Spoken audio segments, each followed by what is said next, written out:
Good morning, everyone. Today we have Pastor Paul Ernewein. I'll eventually get it. He's the director of Forge by Fire Ministries, and so he'll be here to present for us. He was in first service with us for the sermon. He'll do that again for the second service. His wife is around here somewhere.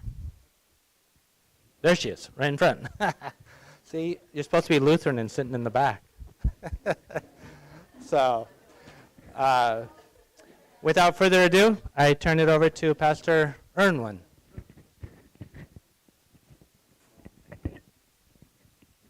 I've been called a lot of things, so there's no wrong name. When I went to the seminary, Pastor was saying he's just a farm kid. When I went to the seminary, I was like, so my background, as I graduate from high school, I started working at a car dealership in high school, one of those DECA programs where you'd, work in the afternoon. So I washed cars. And, but the dealership I worked at was, the guy owned Ferraris and Cobras and Panteras. I mean, for a 16-year-old kid at the time, it was like heaven. A dream, yes ma'am. You understand cars. It was a dream job.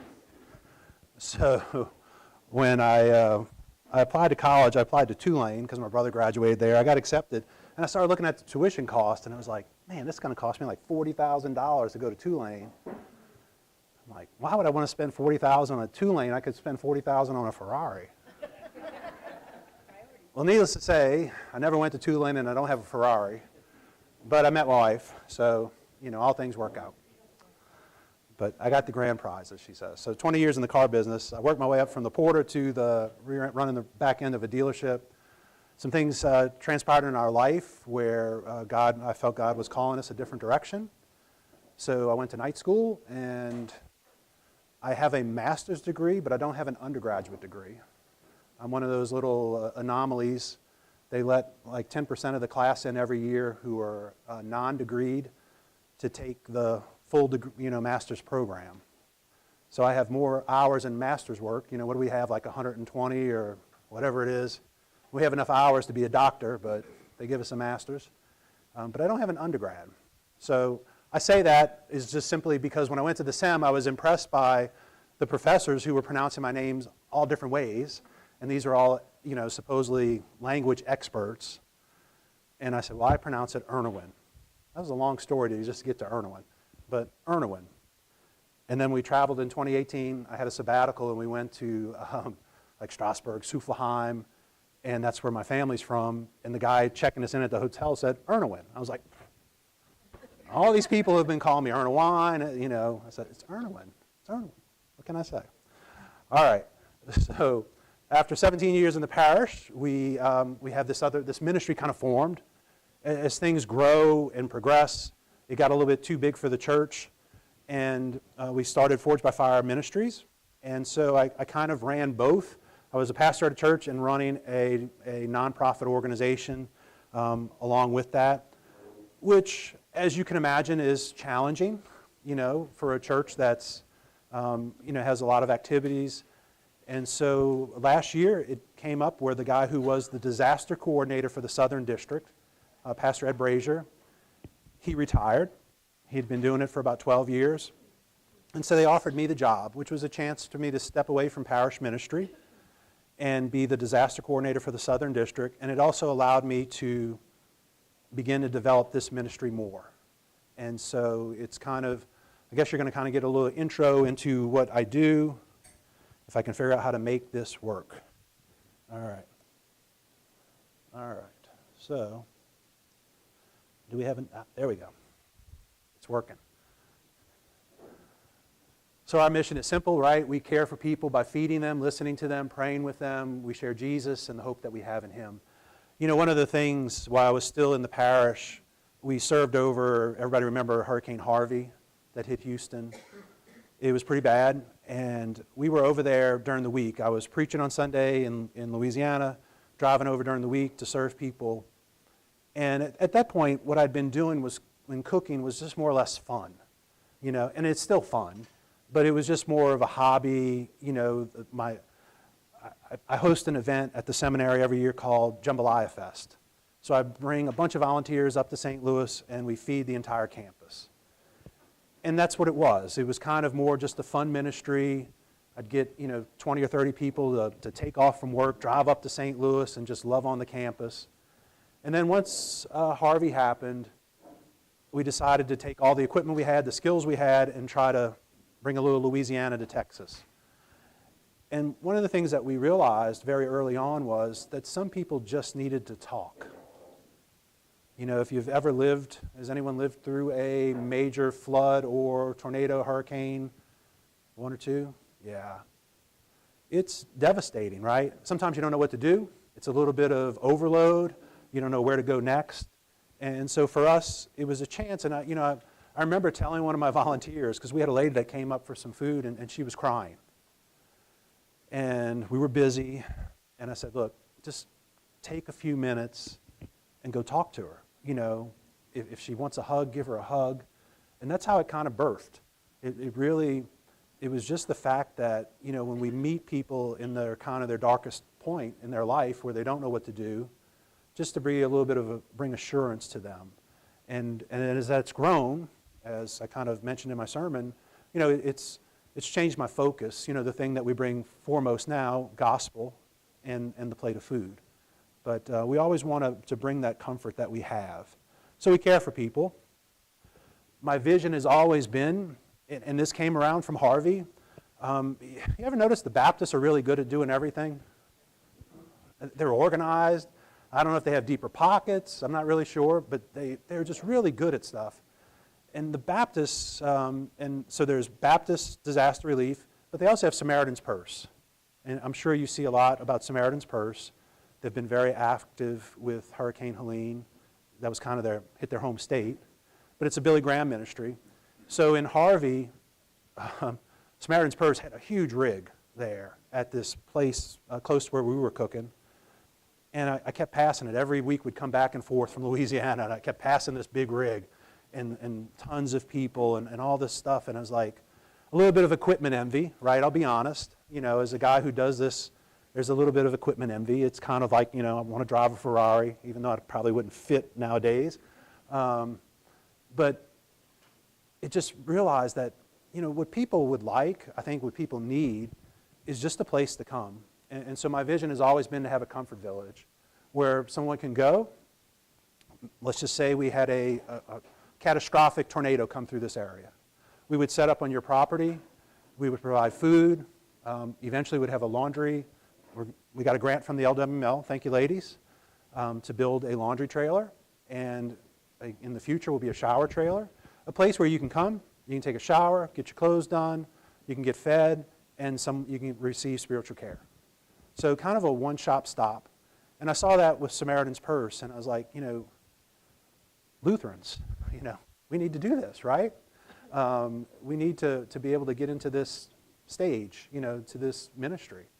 And one thing I learned, of course, everything sounds good on paper, and then there's money, and there's money, and then there's money, right? So I do very well at raising money. And we're very blessed to have some great donors. We have some corporate side, and the church has been super supportive. And so it's starting to come together. And I'm glad it's taken a little time because there's the personnel side, right? I mean, you just don't, I kind of envisioned build the equipment and the volunteers will come. Well, the volunteers need leaders, and it's a cycle. So I'm learning how to manage a small growing business very quickly. This is typically what we look like. This was after a tornado, kind of in our home area. We have a food truck. You can see it on the right. And we basically, I always say, we're Chick-fil-A on steroids. So if you think Chick-fil-A is good, bring us in. I'll show you how it's done. Chick-fil-A has a simple thing, right? Well, now it's not because they have those tenders. If you order tenders like I do, it seems to take longer. But those tenders are delicious. If you haven't had them, try them. That's my cheap plug for Chick-fil-A. But the reason I think that Chick-fil-A was so fast, right, they kept it simple. chicken. Raising Cane's, it's chicken. It keeps it simple. Well, when we do a meal, we'll have a main dish, a vegetable, bread, a dessert, and it's just an assembly line. You kind of see it in that picture. It's just an assembly line. We can pump out meals really quick, and then we have someone handing meals out to a person, praying with them, and now we've started, just this past year, we introduced it at LWML. It's a cross program. So it's crosses for Benny. I do have instructions on how to make them. They're up here. We have some more, but you can also go to our website. And here's a chance. It's got a Bible verse on it, and if you make these crosses, you can put a personal note on them too.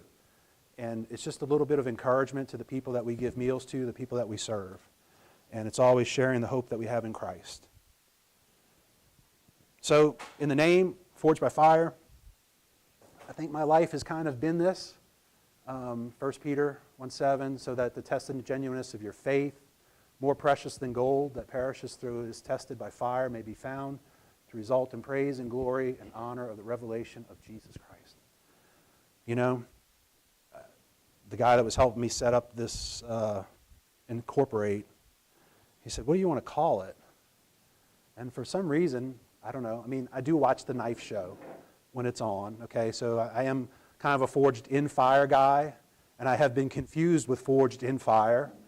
On the road, people see the trailer, and they wave at me, and it's not because I'm Lutheran, because they think I'm Forged in Fire. I was stopped at a Burger King one time, and the lady's like, can I take a picture with your trailer? And I'm like, sure. I watch your show all the time. And I was like, it's like, yeah, it's a good show. You don't want to burst someone's bubble, do you? Thought maybe she'd give me a free croissant, but she didn't. I had to pay for it.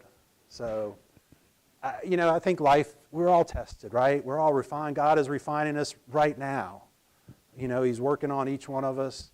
And I really feel my life has been that kind of thing where he keeps refining me for his purposes. And I can't forget that. So as I mentioned, I started out at the church. That's our little church. We're no longer there. And it was a great place. I was there 17 years. It was my first call, my only call to parish ministry. And as I mentioned, I started over at the SEM going back every year. Every year I go back, and you guys are welcome. If there's a specialty dish that you would like to bring to St. Louis that's from Madison, Alabama, barbecue, I'm assuming. Is it barbecue? Probably. Okay. Catfish. Oh, hey, you can bring catfish. We love catfish. Yeah. We love catfish. The SEM actually loves catfish. Shrimp, you always got to watch out with the people with the allergies, but catfish goes over. So once a year we go up there. And very honestly, not just joking like I do, if somebody from this church or if this church wanted to go up and put a tent up and serve on that day, it's just a fun event. It's just our way of giving back to the campus. Currently, we only do the St. Louis campus. That's where I graduated. Pastor graduated there. If I get an invite to Fort Wayne, I would go there too. I don't discriminate. So it's just a great way. I don't know about Pastor Mark's experience, but mine, when you're on campus, you're somewhat alone.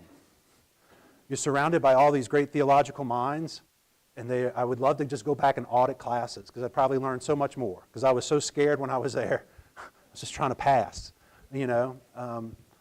But my wife was working for Southwest, and she couldn't get a transfer, so I basically lived the first year on campus by myself. And it's a lonely place. Everybody's in the books, or you can always tell a first-year student by this is how they walk through campus. They're all studying flashcards.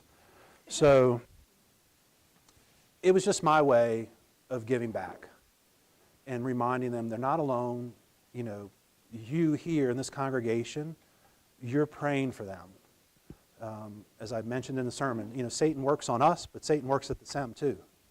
And he's trying to dissuade those guys and those ladies in ministry, to step away. So, we bring that fun. It's grown. It started with that little pot. And that's going back probably, if the Saints were the champs, that's going back a long time, all right? It's not happening anytime soon. And now, as you can see, the event kind of it blossomed. I used to feed one class, now I feed the entire campus. We feed people who walk up, students, faculty, everyone. And then we went to Moore, Oklahoma. That was a devastating tornado. Tornadoes, in disaster work, none of it is nice. Tornadoes, if you see them around here, they are their own special breed of nasty. They clear a path. Hurricanes, if you're in that spot, I was talking to one of your members who lived in the New Orleans area, they'll do a number on your house, especially with flooding. They'll turn your house into a washing machine. Tornadoes, you just don't have a house. Now, many of the people on some major hurricanes like Katrina, right, the house disappeared. Camille, Betsy, those kind of storms, the storm surge just takes the house. But tornadoes, as you see, they're nothing nice. People are just at a loss. Where do you even begin? And this is why it's important, so I serve two roles. I serve as the director for Forged by Fire, but I'm also the disaster coordinator. So in fact, I always look for volunteers. I look for congregations that want to do disaster work. So it doesn't have to be food ministry. It doesn't have to be tree ministry. It could be cleanup ministry. It could be spiritual care. Eventually it'll be laundry ministry. You could have a niche that I'm not even thinking about. It's kind of a wide open field because we are Lutheran and we're a little bit behind the game right now. Our ministries really started kind of post-Katrina. So where other ministries have been doing this for 30 or 40 years, we're really just post-Katrina. We had flooding in 2016, and then we had Harvey. And that was really one of my better experiences in life, was to be able to serve the Houston community after Harvey.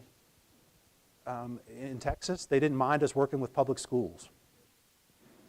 You wouldn't get away with that in Louisiana. There'd be some politician or a lawyer claiming that we were doing something wrong. But in Texas, they opened the doors to the schools. We did a lot of events with public schools where we were able to serve their communities. And once they had their power back running, we were able to even leave them extra food, which is unheard of. If you've ever worked with the Red Cross, they won't touch your stuff. It doesn't come from their supplier, whatever. They don't want it. They'll throw it away in front of you. So it was really neat to see that. It was really great to be with those kids, and we served in Houston, right? It's large, and so many various places. One of the things I learned, of course, was being mobile, having the right equipment. I lost enough tents over the years because of wind. I think we're supposed to get a lot of wind up here later today.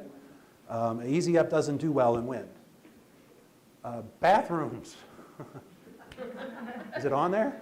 Yeah. I thought I had a bathroom. Bathroom and AC are some of the most important things you will ever come across on a disaster site. Guys, we're kind of flexible. Ladies, not so flexible. We have a lot of lady volunteers. So after Harvey, most of my trailers have bathrooms. And it's a part of life, right? I learned those things. And volunteers, of course, are the most important thing. Funding is there, spiritual care, and working with local churches. So Forged by Fire became an RSO. So in my sermon, I talked about the acronyms of the Lutheran Church. So RSO is a recognized service organization.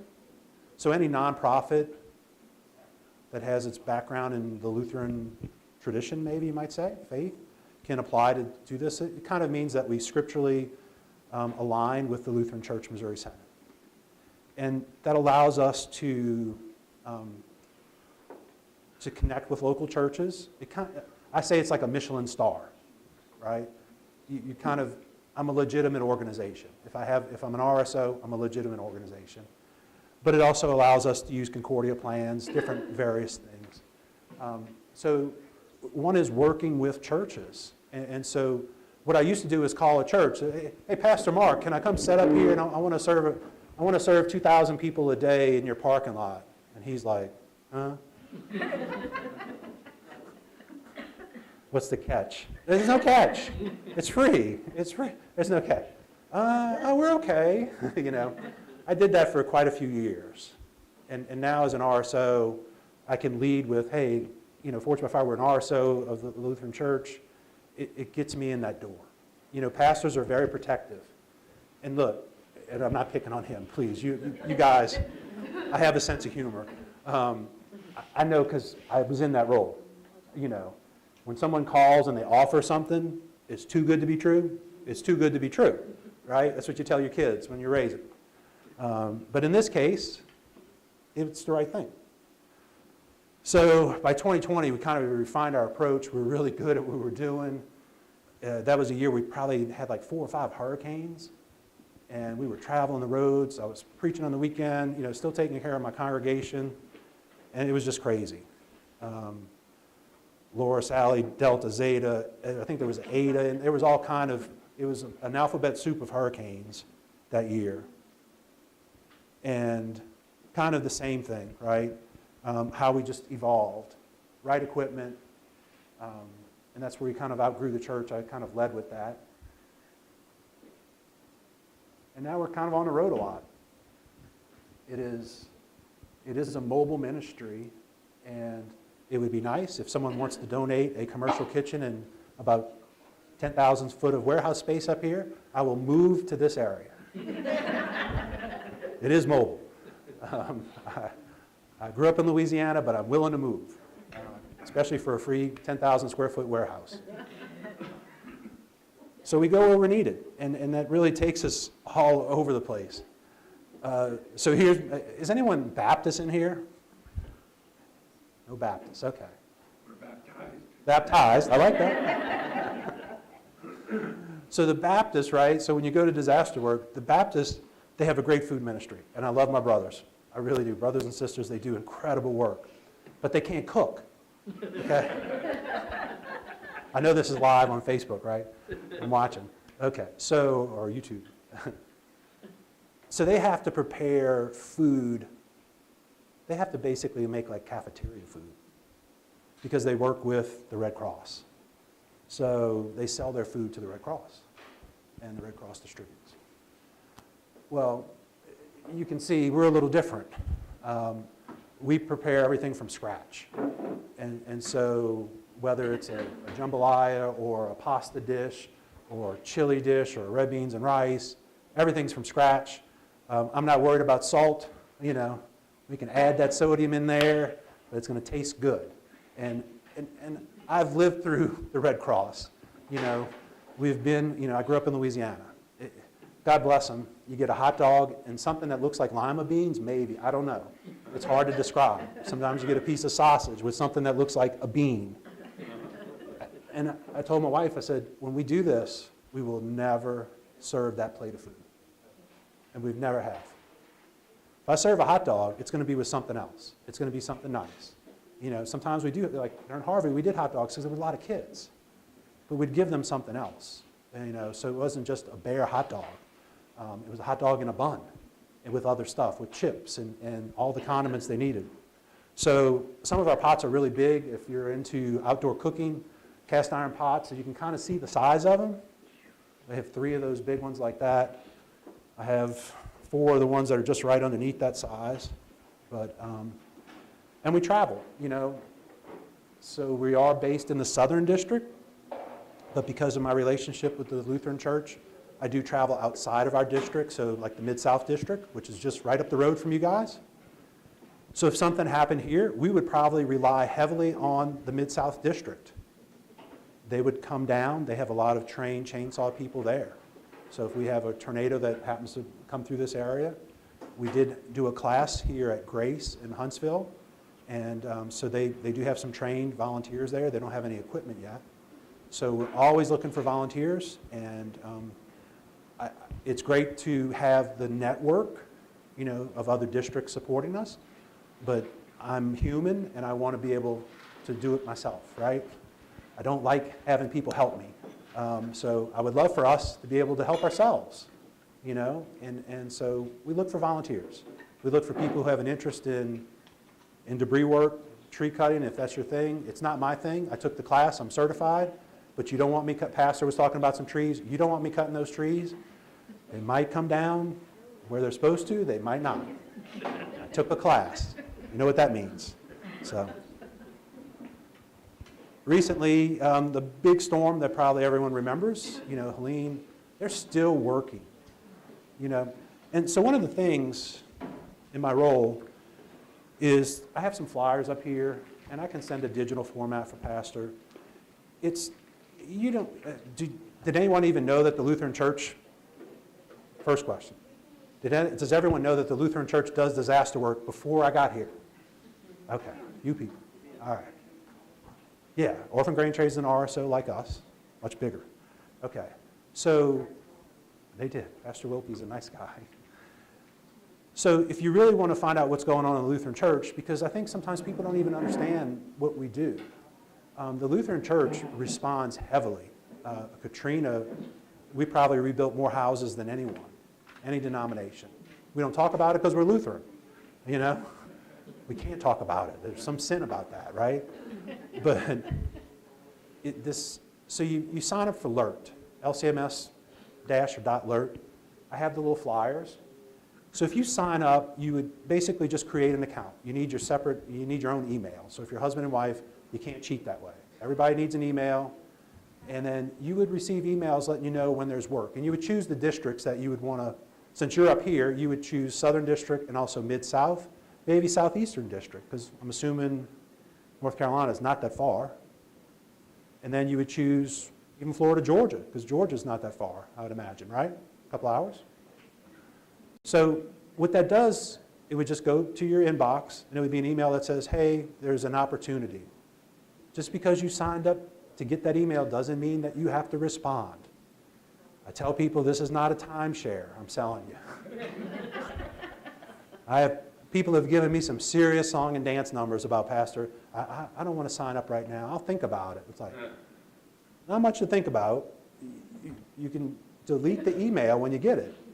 So you put your interest, say you are a tree guy, say you're a contractor, say you're an electrician, plumber, food person, or just spiritual care. You put your interest, and when that interest pops up in another district, it'll send you an email and it'll let you know, hey, there's an opportunity to serve. There's opportunities to serve right now in Spartanburg. So I was talking about Helene. Spartanburg kind of got forgotten, and they're working on about 400 properties right now in Spartanburg. And they're working through, I think, pretty much through the end of the year, maybe even to 2026. So we have teams there in that area right now doing debris work. They just got forgotten. And that's what happens with a lot of, smaller communities. We were in Asheville. Big communities get the initial press, kind of like Katrina, New Orleans got it, but New Orleans was spared compared to the rest of the Gulf Coast for Katrina, believe me. It was spared. And it was bad in New Orleans, but it was spared. Asheville, and a lot of places, has anyone gone over to North Carolina since the storm? One, two, a couple people? It ripped out water systems. I mean, gone. So when we were there in October, there was no water. So we trucked everything in. Orphan Grain Train sent us a tanker. I called them, and they sent us a tanker. They sent us an 18-wheeler full of food. One of the saddest things, I've seen a lot of sad things. One of the saddest things I saw that day was people were coming in. I was throwing away my water jugs because I was using fresh water. I use about 60 to 80 gallons of water to cook with each day. And they were recycling my containers to take water home. And one of the saddest things I saw was at the end of the day, I had run out of containers, and people were bringing containers because they were getting water out of this big water buffalo. And a lady came with 2 pitchers from her house, 2 little Tupperware pitchers. And she put water in that, and I'm watching her. I'm like, where's she going with that? She's going to water the plants? She put it on the back floorboard of her car to go home. And I'm just thinking to myself, there's no way, right? I mean, common sense tells me that 2 blocks from here, it's going to be all over the place. But she didn't have water, and it's sad. This is America, as I always say. And we still have these problems. So that's where I always get humbled about the work that we're able to do. And we do it because of people like you and organizations, but it really is fulfilling work because we were the only person that had water in that area, and we were able to dispense it. One of the fun things we do, See that pot there? Anybody had crawfish? A couple? There's always a couple. Yeah. We can do about 1,000 pounds of crawfish in that one pot, along with about 800 ears of corn, along with a couple hundred pounds of potatoes and a couple hundred pounds of sausage. So that's just one pot. I have another smaller one, just a little bit smaller.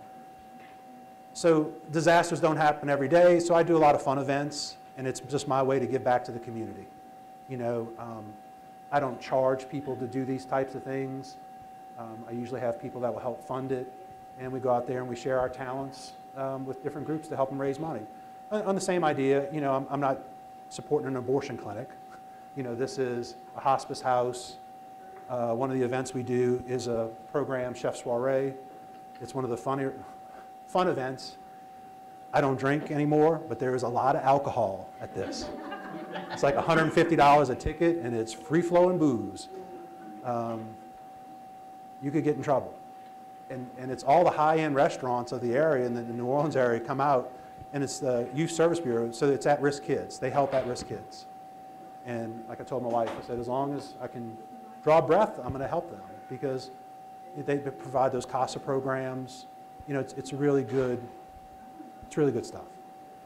And we always get asked, you know, with our dishes, sometimes we do shrimp and grits, sometimes we do jambalaya, sometimes we do a crawfish pasta or something. People always go, well, where's your restaurant? Yeah, down the street. Down the street, you'll find us. This presentation was built kind of with LWML in mind, with the ladies. I got a grant to build that kitchen trailer, and it is really nice. Like I said, thank you, ladies, and all of you who support the LWML. It is a very beautiful trailer. It gets looks everywhere it goes. It's got a bathroom, a half bath in the front, and it's got really good air conditioning. But the back opens up. The back opens up, and you can cook out of it. Kind of see it there. The door's open. The back turns into a porch. And so I can put my fryers out here. So if I want to fry catfish, I can fry catfish out there. But I do school events. I feed teachers at the end of the year. You know, if there's not a disaster going on, if you got all that equipment, why not use it, right? One of the blessings that we have, other ministries limit the meals. They'll look at your car and they'll say, you're going to get 6 or you're going to get 4. I don't do that. We've lived through recovery periods where you have people volunteering to help you at your house and you got to go try find food. So we never limit. You know, if someone says they need 10 meals or 15 meals, if they go to the corner and sell them, that's their business. They answer to the Lord, not me. But I've always felt that way, that I'll never limit meals. And, you know, most important thing, it's purpose. We were in Selma following the tornadoes there. And this is the first time that I tried it in a very dedicated way. This is going back probably 3 years ago or so. And I gathered a bunch of pastors and I said, I need you to pray today. I need you out there on the line. And I said, when I hand someone a meal, I'm going to send them down to you to get a bottle of water and a prayer. So I had like 4 pastors signed up. And y'all know Pastor New? I think it's New, yeah. They prayed for, you know, let's just say 1,000 people that day. And they all told me that at the end of it, we kind of debriefed. I said, I've never prayed so much in my life. You know, one guy was hoarse. And I honestly thought, there's a cynical side of me if you can't figure that out. I said, you know, you're going to give somebody a plate of food and say the prayers are this way, they're going to turn off, you know, escape, right? Because I'm thinking maybe that's what I would do. I don't know. But that community was hurting so much. Almost 99% of the cars went for a prayer, if not 100%. We had one breakdown.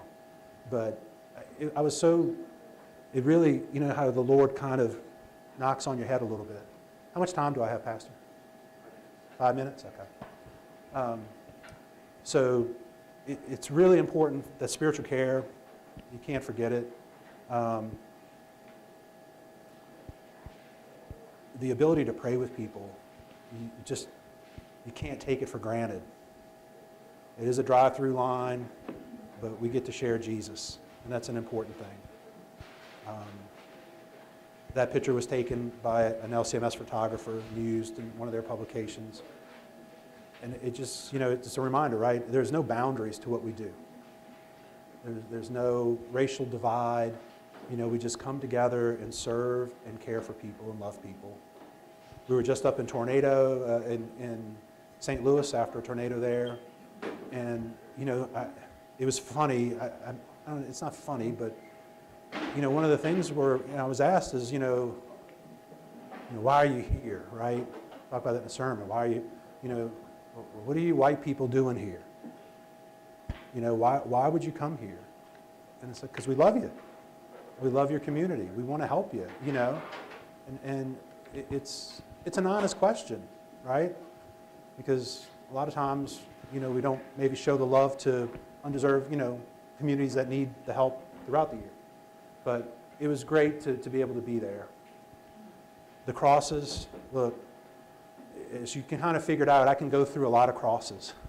So I'm always looking for donations. If you want to make crosses and ship them to us, it's a good way to use your Thriving cards. If you have Thriving cards, it's a perfect opportunity. It was after my friend, his name was Benny, I gave him a cross. Benny was one of these unique guys. He could talk you into anything. That kind of person, right? He can get you in any kind of trouble. Benny got me into I was working out at the gym trying to lose weight, and Benny's like, let's do a half marathon, or let's do a triathlon. I don't swim. I'll swim for you. Okay. You couldn't say no to Benny. He didn't see me as fat. He just saw me as an athlete. And so we did that. We got in first place. We were the only team, so that was exciting. And then he got me into a half marathon, a full marathon, and then he got me into doing an Ironman race, and he supported me the whole time. When he had cancer, he was in the hospital. I had a cross around my neck, and I just felt like I needed to give it to him that day.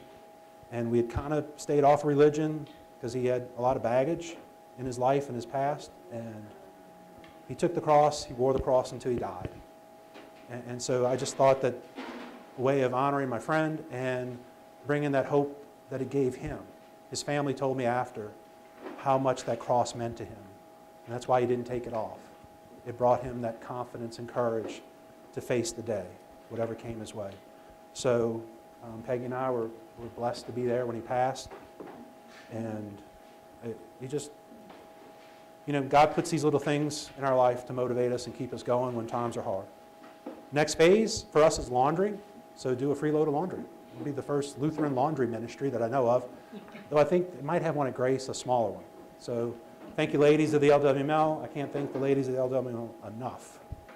So if you're interested in that type of ministry, please keep us in mind.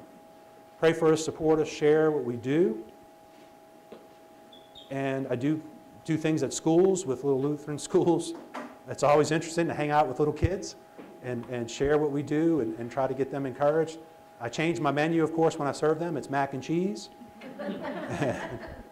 For the most part, the kids love it. I did have one kid say, "What, no jambalaya?" I was like, "You're a kid. You're supposed to like mac and cheese." We had a great summer. We were at the LWML convention in Omaha. Then we came down to the youth gathering.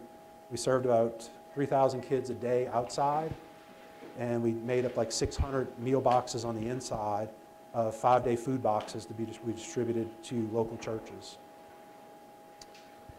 So there's the simple thing. Would you like to be the hands and feet of Jesus during disasters? Sign up at LCMS-alert. Oh, there's my ladies of the LWML. Mm-hmm. President Eden Keith, if you're an LWML lady, you have one of the best presidents I've ever met. She's a gem.